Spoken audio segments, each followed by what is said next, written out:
Good morning, dolls, and welcome to Little Gretchen's workshop. So, before we can actually get to the wedding, we need to make a dress for Marguerite. Now, Marguerite is a 12 scale doll, but she needs a wedding dress. Now, she will be wearing boots under her dress like all the rest of my dolls, but I have made her an upgraded version. So, I started with a really nice piece of cotton, and I want to make her an underskirt, but I want it to be a really full hoopy like skirt.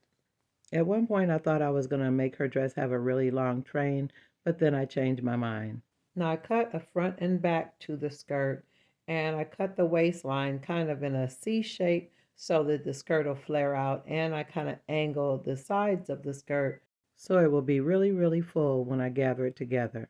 Now you can really see the shape of the piece of fabric, and again, it's two of those. And now I'm going to glue the seams together. So in the process of making this dress, I will be using a combination of gluing and doing a few stitches here and there. So I added tacky glue right along the edge of the outer part of the seam, and I did do that on both sides of the skirt, making sure to use an ample amount of glue so that the pieces won't come apart, but not so much that it'll show through the fabric. Now, after I glued down both of the side seams to the skirt and allowed it to dry a little bit, so I cut a small piece of fabric that's going to be like a bodice tube top that's going to be more or less like her underpinning.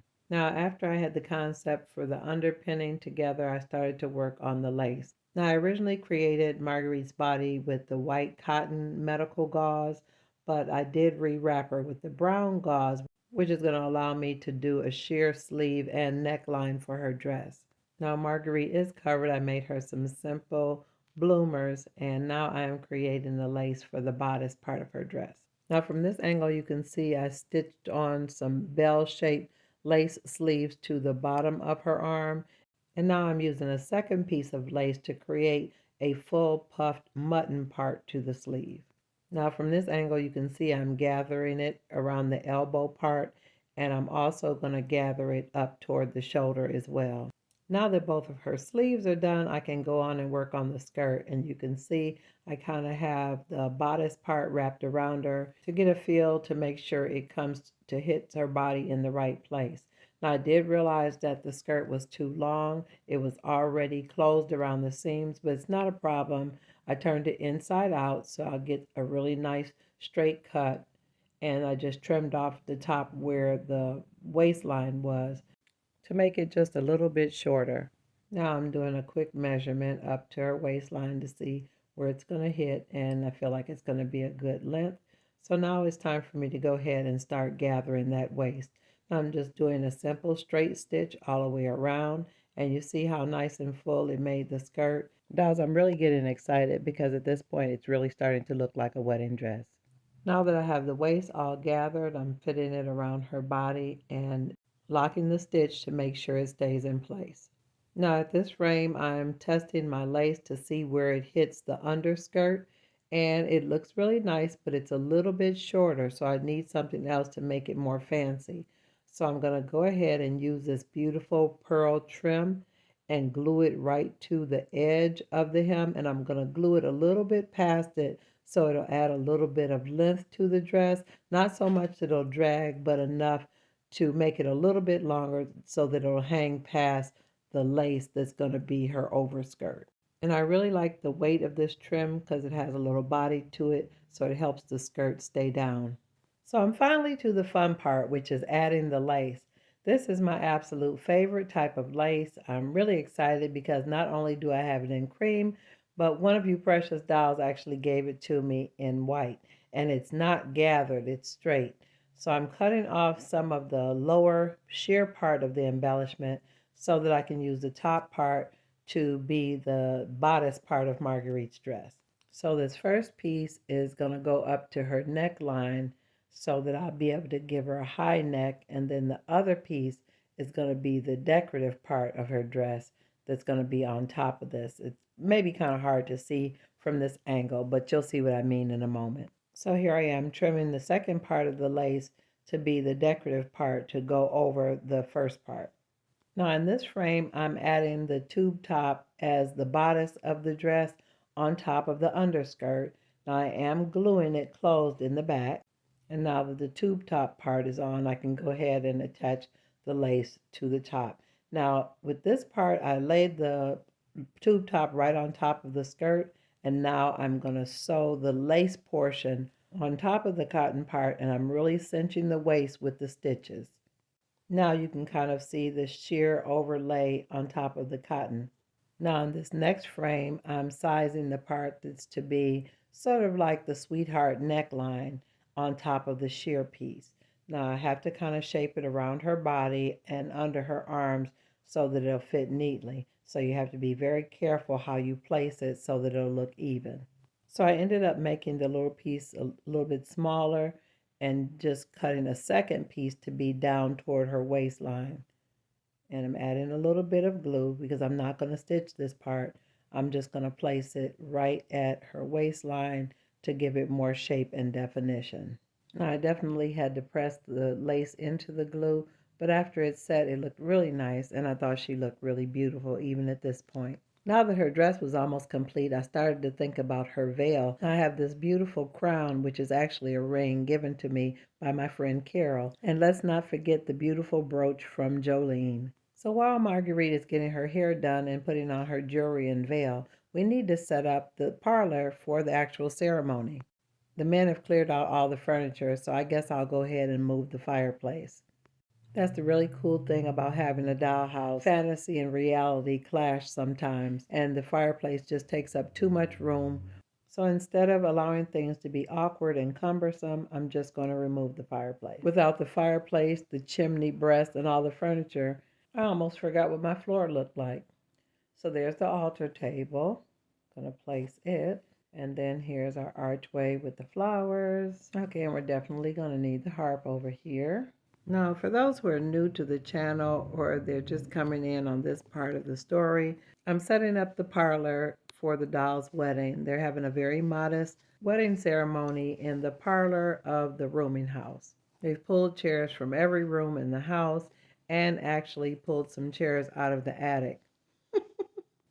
And I will leave links in the description for the few chairs that I made are upcycled just to be a part of this ceremony.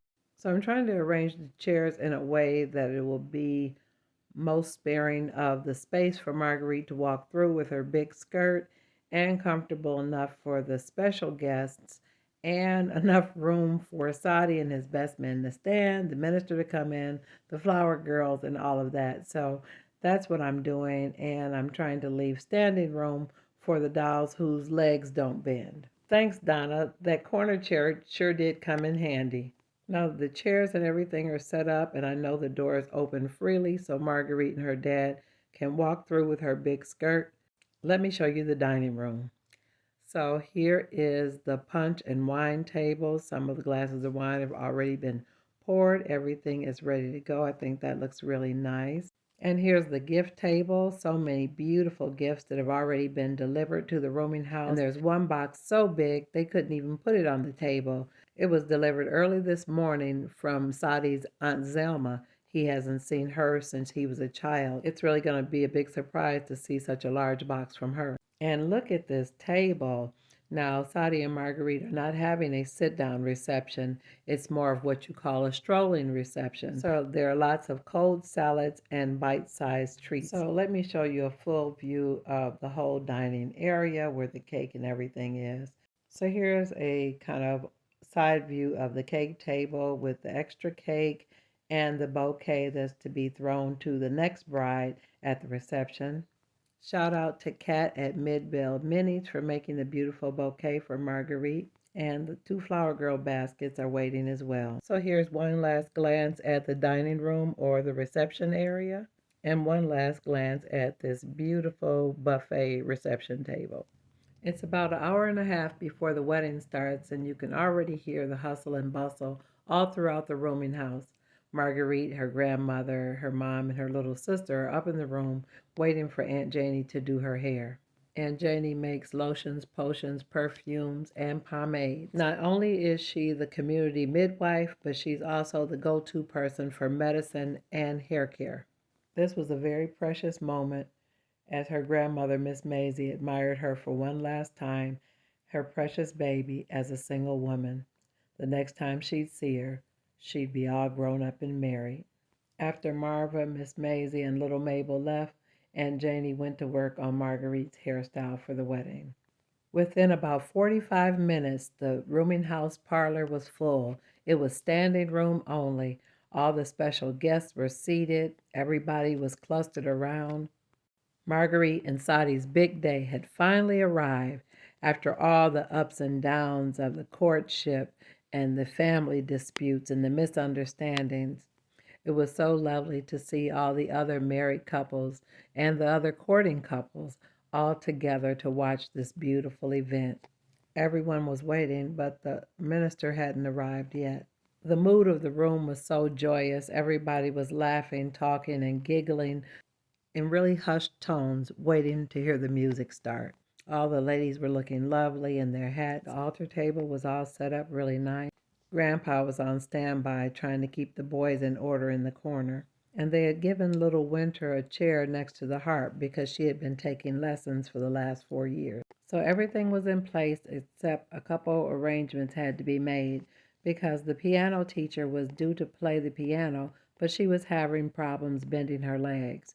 So Violet is going to play the piano for the ceremony. So therefore, little Harper is going to have to be Marguerite's junior bridesmaid instead of her having a maid of honor. But regardless to what, there's going to be a wedding today. The wedding is just about to start.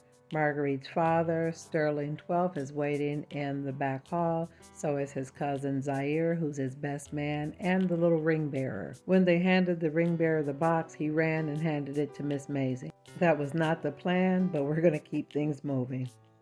You could faintly hear the little boys giggling in the back. It looks like he got into a little mischief, but the minister is here, so we're going to get started. Everyone is excited and waiting for those doors to open. And when the doors opened, it was a lovely sight. It was the little flower girls in their flower baskets. They have been practicing for weeks for this moment, and they were both so poised and proper. They were frustrated with the ring bearer because the ring bearer moved off cue. All the guests looked up again, and Sadi and his best man had entered the room and were standing by the minister. Sadi was looking very handsome and strong, a little bit nervous, but really, really happy. Although the room was packed, there's only one person he wanted to see, and he intently watched those doors. Suddenly, the harp and the piano began to play really, really softly, almost a whisper. Marguerite was in the back hall, and Aunt Janie was doing the finishing touches, arranging her veil and her dress. She looked so beautiful. When Aunt Janie allowed Marguerite to turn around and her father saw her, his eyes filled with tears because his daughter was so beautiful. He told her she was absolutely lovely and that she looked just like her mother. He also told her that he was proud of her and that he thought Sadi was a fine young man, and he believed that Sadi loved her and would make her very happy. Marguerite and her father were feeling very emotional, and instead of crying, they both started to walk toward the doors. As they approached the doors opened. And when the doors fully opened, Marguerite and her father stepped slowly forward together. She was so beautiful, people were whispering, "She looks like a queen, she looks like a princess." And then someone said, "She looks like a precious doll." Marguerite was a beautiful girl, but she wasn't really fancy. But all dressed up like that, she was stunning. As Sterling walked his daughter forward, Sadi could hardly breathe. As the music began to go down again, the minister asked, "Who gives this woman to be married to this man?" Miss Lillian, Aunt Janie, and Aunt Bess watched proudly from the back hallway, and Sterling said, "I do." And then he motioned for Sadi to come forward. And as Sadi stepped up to stand beside Marguerite, her father went to stand behind her. The young couple was nervous and excited that their big day had finally come. And as Sadi took Marguerite's hand, they stepped forward toward the minister together. Everyone was listening attentively and whispering about how beautiful Marguerite was. Although Marguerite's mother's family was listening attentively to the ceremony, today was the first time they had ever seen Sadi, so they were looking at him very closely as well. We are gathered here today in the sight of God and all these witnesses to join this couple together in holy matrimony. If anyone in this room has any reason why this couple should not be joined together, let them speak now or forever hold their peace. As the minister finished that statement, Marva's family had some concerns, but they just looked away. Do you, Sadi diminutive, take this woman, Marguerite Elise, to be your wife, to live together in holy matrimony, to love her and to honor her, to comfort her and to keep her in sickness and in health, forsaking all others until you both wear out? Sadi said, I do. And do you, Marguerite Elise, take this man, Sadi diminutive, to be your lawfully wedded husband, to live together in holy matrimony, to love him, to honor him, to comfort him, obey him, keep him in sickness and in health, forsaking all others until you both wear out? Marguerite said, I do. Minister Sherman said, May I have the ring, please? As Sadi turned to get the rings from the ring box, Minister Sherman reminded Sadi that this woman stands by your side, not under your feet. The Creator made her to be a help to you, so you protect her with your life. As Minister Sherman completed that command, Sadi slid the ring on Marguerite's finger as he looked in her eyes. And when both rings had been exchanged, Minister Sherman declared, by the power invested in me by the Church of God and in the name of Jesus, I now pronounce you man and wife. May your days be filled with a long, healthy life, lots of laughter, and many children. You may now kiss your bride.